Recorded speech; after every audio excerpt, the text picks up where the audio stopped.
सुबह ये गाड़ी रास आएगी इंशाल्लाह। भूखों की तरह देख रहा है नदीदा। अल्लाह मुबारक करे।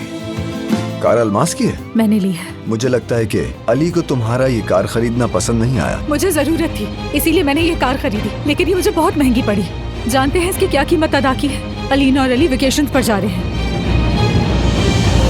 अली कुजान और हमारी मॉडल नूर का क्या ताल्लुक है?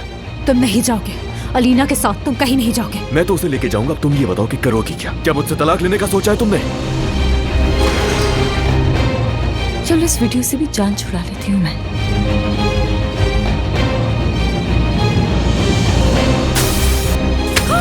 अमीन फौरन दरवाजा खोलो।